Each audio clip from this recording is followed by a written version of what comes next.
you just mentioned, and from your book we can read that humans have evolved to be poor breathers. We've evolved to have predisposition to breathe through our mouths, and what does this mean? Yeah, this was pretty shocking stuff when you're writing a book about breathing. You don't think that you're going to be spending months in labs looking at ancient human skulls and hanging out with dentists, which I did for a couple of years. It's like, what the hell does a dentist have to do with breathing? But it turns out that our faces, our skulls, have changed dramatically in just the last few hundred years. And a lot of people think that's impossible. All you have to do is look at an ancient skull, look at its teeth, and then go and look in the mirror. And I'll show you how much we've changed. All of our ancestors had straight teeth. The idea that a caveman had to pull out wisdom teeth because they were in pain, this is impossible. Does your dog need its wisdom teeth pulled out? Does a monkey need?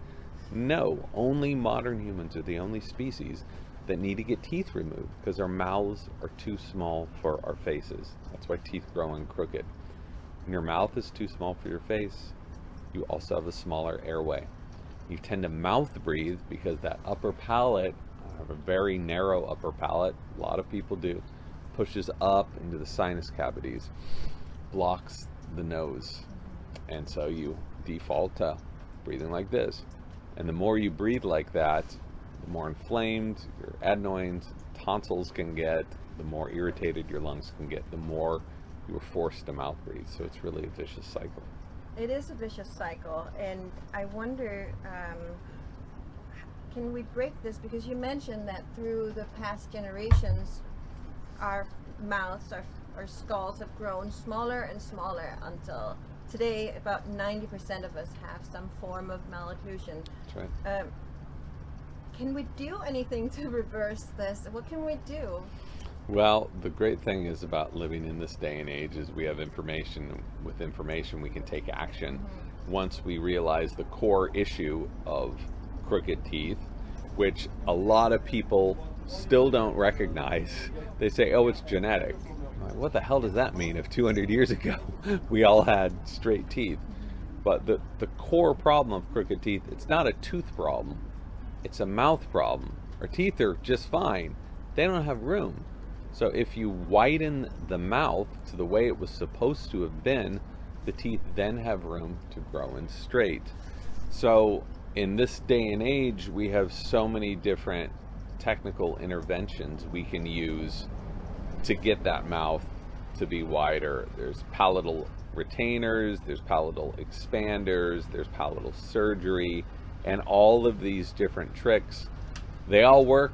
There's dozens of these different ways of doing this, but the point is to make that mouth larger, make room for the teeth to grow in straighter, and by doing that, you make the airway larger too.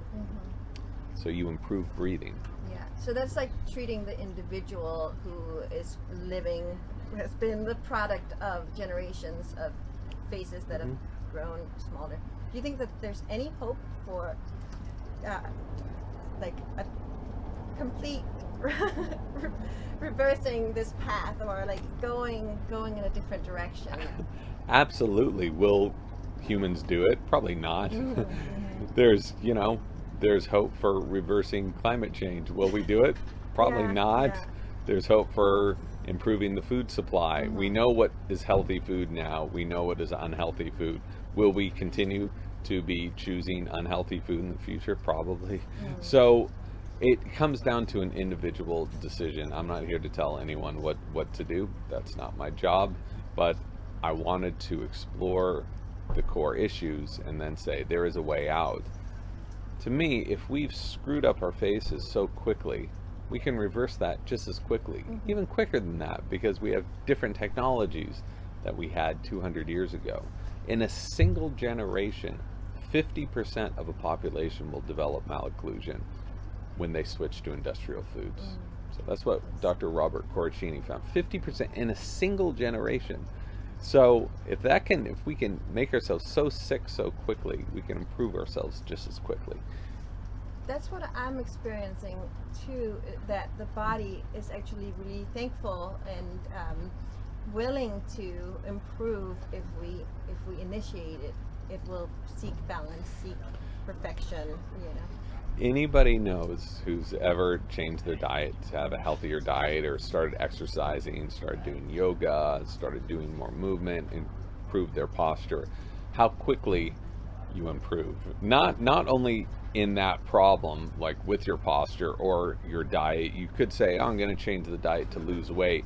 You'll lose weight, but not only will you lose weight, you'll think more clearly, your skin will be more clear, you'll feel better, your digestion will be better. So this is all of these different interventions we've been doing are just bringing the body into balance. And breathing is the quickest way of doing that. Other things are important. Sleep's important, food's important, exercise is important. Of course they are. But the quickest way of balancing your stress levels is breathing, period. Quicker than medications, quicker than anything else.